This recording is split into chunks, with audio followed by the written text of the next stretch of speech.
Ush, kesian gajah tu. Abang yang bertugas malam tu pun sebab cerita semula usaha mak gajah untuk dapatkan semula anak dia yang tersepit. Oh, si ibu tu menangis. Saya tak tahu sama ada saya dengar ni secara ni ke, saya memang dengar real di tengok, saya dengar macam dia bersedih lah. Dia menangis lah. Lepas tu saya pun tak mau ni apa, saya diam saja, saya telan, saya cuba hiburkan hati saya cuba sembang dengan kau tu, sembang ni. Okey, lebih tu semua dalam tempoh tu pihak pilihan sedang menunggulah backup daripada tu, dan kita tak boleh buat dia bukan kita lah, maksudnya mereka tidak boleh buat ni sesuka hati tanpa mendapat arahan daripada pihak atasan. Dan juga dengan waktu malam tu, waktu pukul 3-4 pagi tu memang dia tak boleh bekerja. Cuma setakat tu depa cakap yang waktu tu depa hanya bagi ubat penenang saja untuk nak tenteramkan ibu gajah yang agresif awal tadi tu.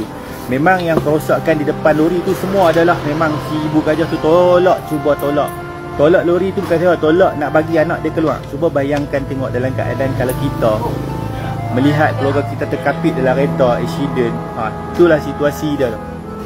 Situasi yang kita tak dapat nak ni lah. Ketika itu memang terasa sangat lah.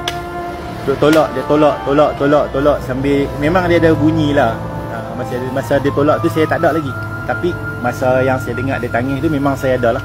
Tapi masa dia menolak tu, kawan cerita dia ada satu bunyi lah ketika tu, dan dia cuba untuk nak tolak dan nak tarik. Memang ketika tu anak dia masih hidup, anak dia masih ada bergerak, dan ketika dia cuba tolak kepala lori tu untuk nak tarik anak dia keluar, dia cuba yang terbaik.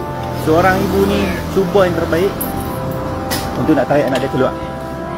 Malangnya dia tak mampu untuk tolak lori tu sebab dengan berat ayam lah apalah semua. So dia habis hang lah. Kebetulan beri time mai tengok